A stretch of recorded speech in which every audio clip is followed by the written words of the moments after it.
interesting story. Obviously, it's 1914.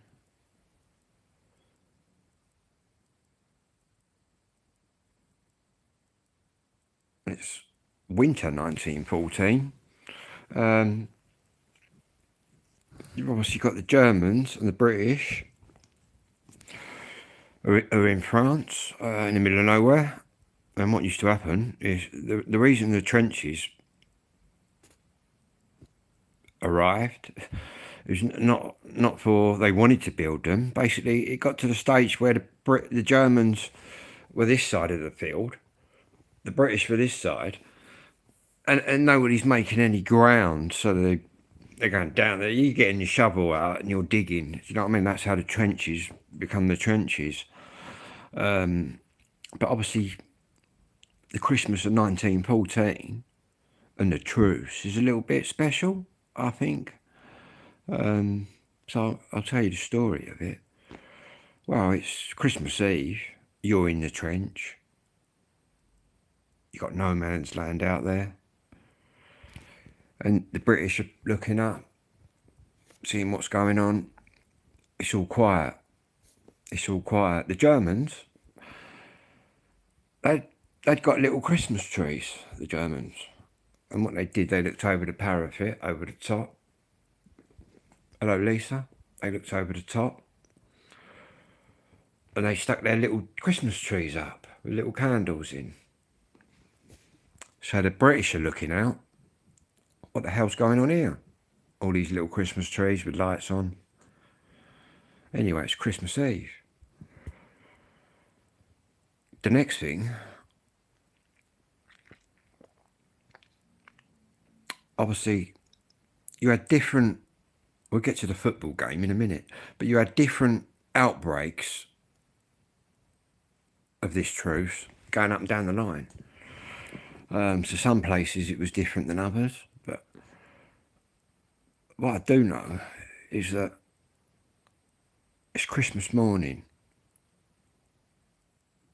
The sun's just coming up. The British are looking out into no man's land. I'll be back on this channel, guys. This is just really annoying that this call's come through. Boom. Yeah, we're going to get onto the football, Lisa. So I've had to disappear, take a phone call, but I'm back, and it's the Christmas Truce edition.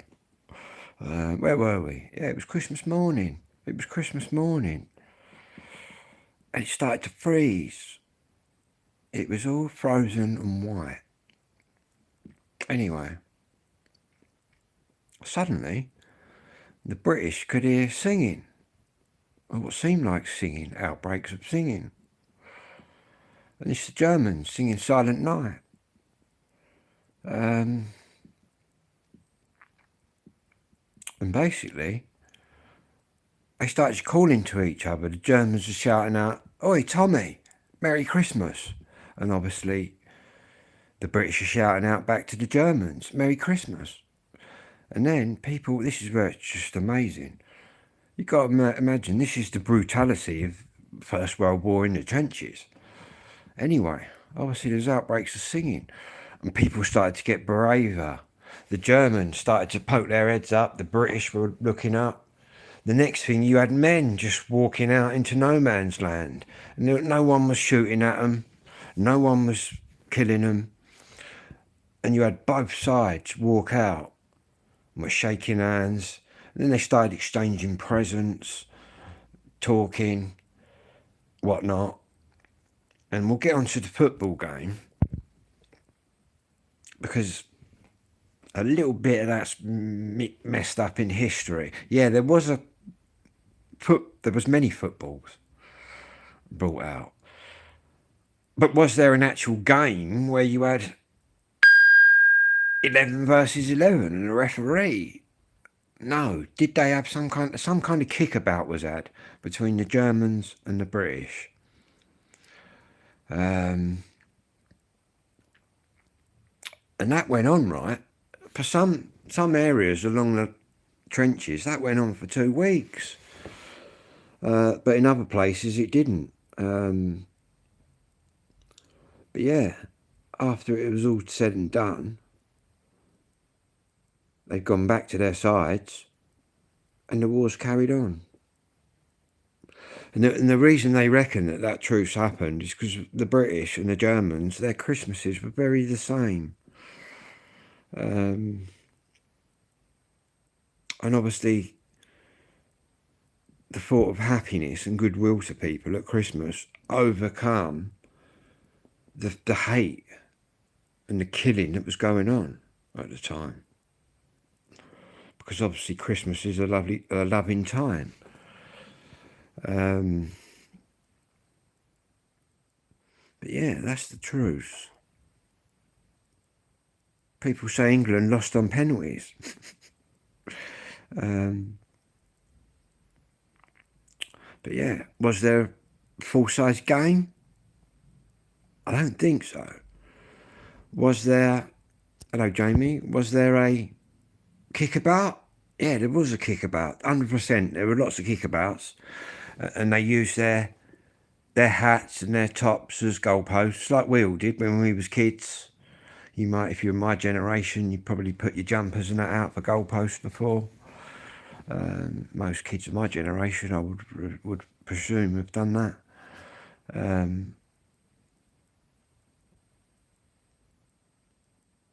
Can I do a what? Tune recognition? What do you mean? Can I identify a tune? Is that what you mean? Probably. Oh, can I do a tune? I don't know about me. There's probably a lot of people out there with more musical skills than me. I need a show. I think my medication's starting to work now. Just got to lay off that vape, but... Hear the drummer get wicked?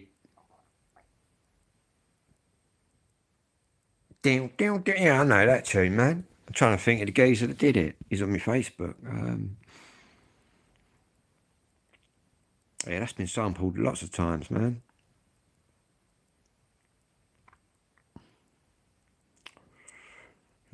Wicked tune, man, that one. And it'll come to me in a minute. Who did the original? Yeah, man.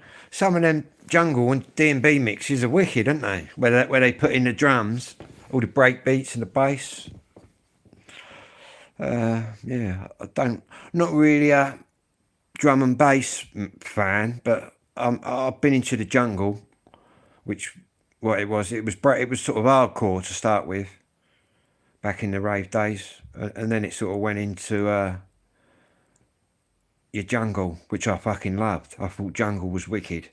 Some podcasters say, oh, it went a bit moody with the jungle, a lot more coloured faces and that. I've been in parties where I'm the only white dude, mate, and I've been sweet as a nut.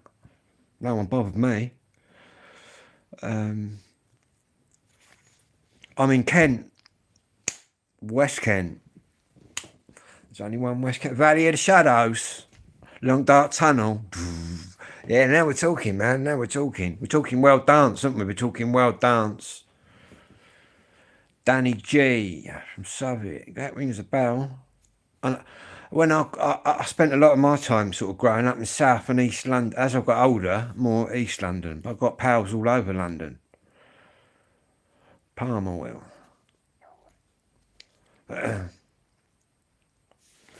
Yeah, I've got friends in Bethnal Green. Birmingham, that's where I went for the Rankin Roger Memorial concert. Lovely people in Birmingham. I've got to say, they was very hospitable towards me when I went up there. Good people, man. Can't knock the Birmingham people.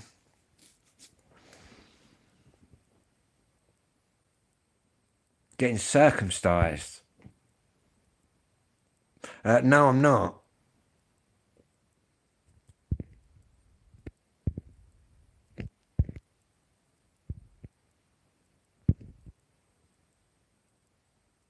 Stack of humanoid. That rings a bell. You're on about Stack of 66. Stack of humanoid, that's a tune.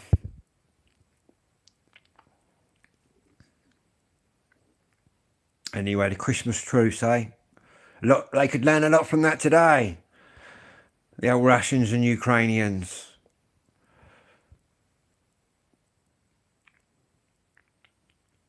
So I can barely pronounce a sentence. Well, I've got a lot of subscribers for somebody that people can't understand, that's for sure.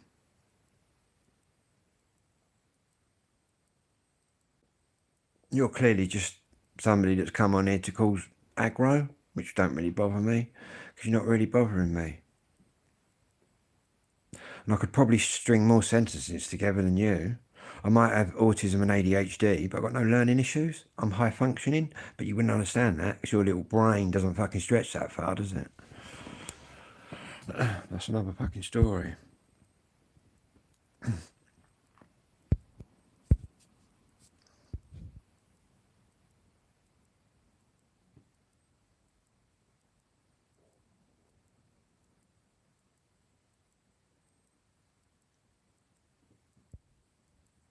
I'm English, Irish and Spanish, if you want to be correct.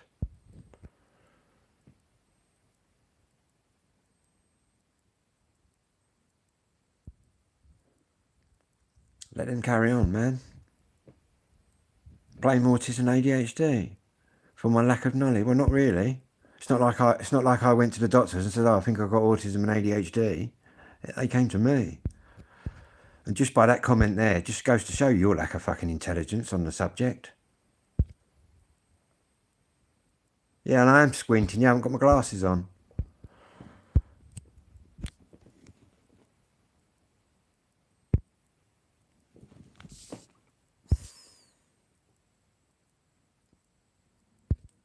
So you've got people on here again.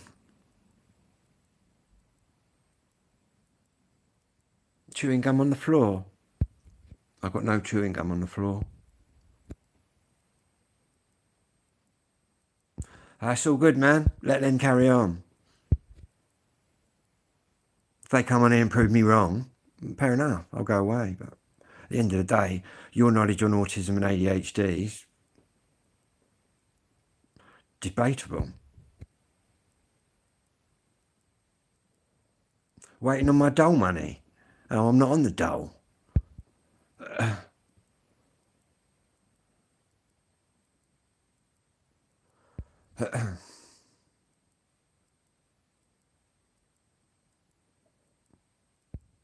Maybe you're on the dole.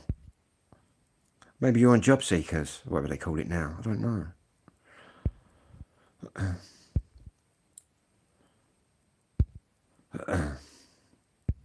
It's all right sitting on here, isn't it? Giving it the large.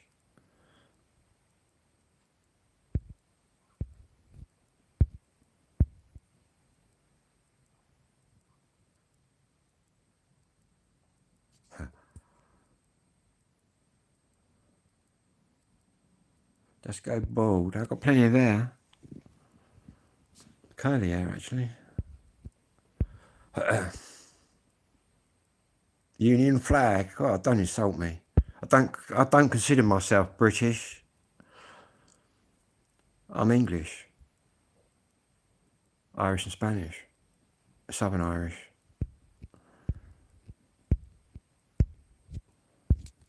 You probably won't find many people with curly hair left 30 years ago. You probably won't find many people with Irish blood that would be considering themselves as British.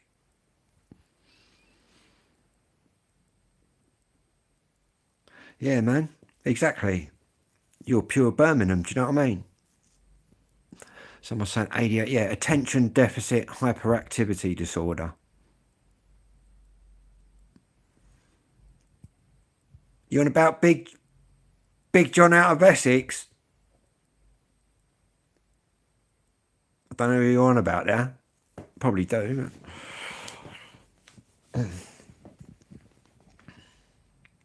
You're on about Thingy Bob's dad, aren't you? Johnny, what's his surname?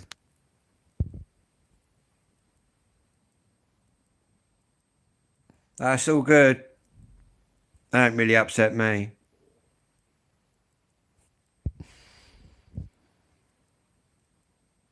It just, all it does, it just shows their level of intelligence.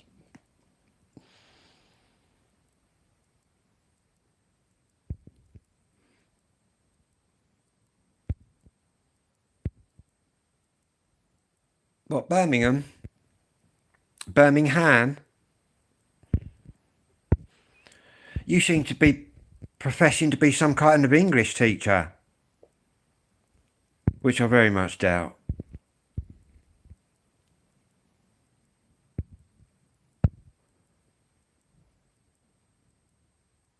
Did I go out dogging last night? Nah, I only do that on a Sunday.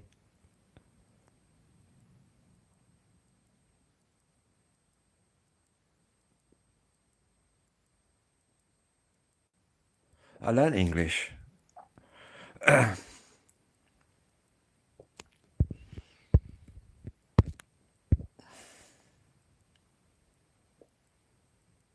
In fact, communicating is one of my good skills.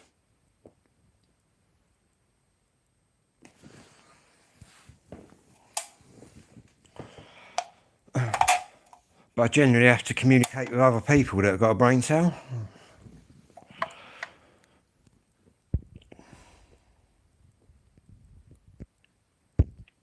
So what English cities do I need to pronounce then?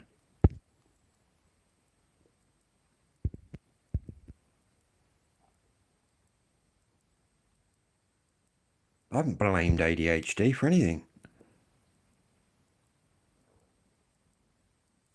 Your fucking knowledge on neurological brain disorders, I could write on a fucking postage stamp.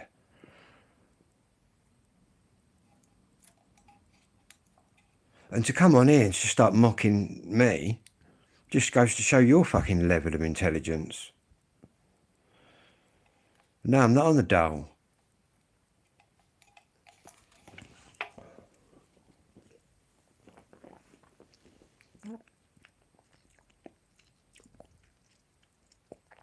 In fact, I've probably got more training in certain fields than you'll ever have. But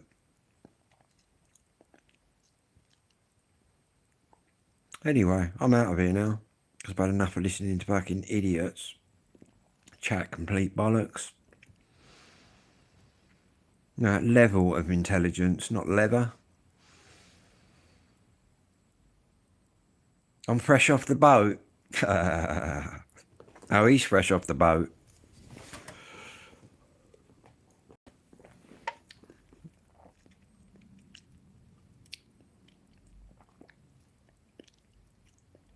Who's getting evicted?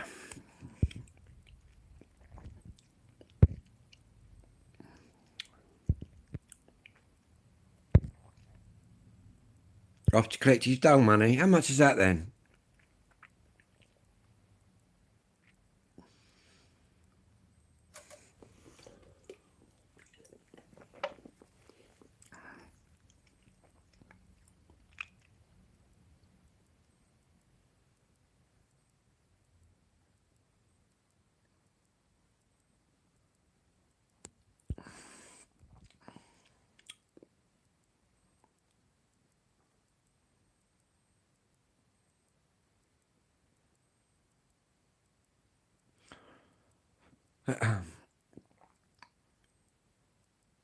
God, they're all coming in thick and fast here, look.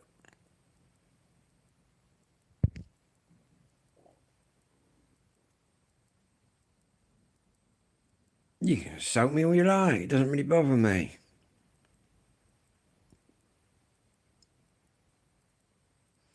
I'd like to meet you out on the road, out in the street.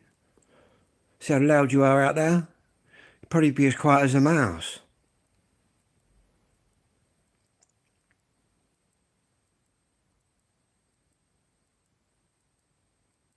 You're probably sitting at home, sexually frustrated because you can't get a female. So you think you'll come on here and just abuse people. Well, to be honest, I'd go and find someone to abuse who's actually going to work on. Because you don't really affect me, really.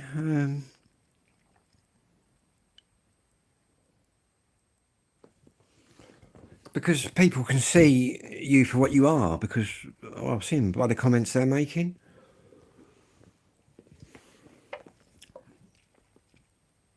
Yeah, exactly, Jack. Exactly. Anyway, whatever you're doing, have a good one. I'll be back.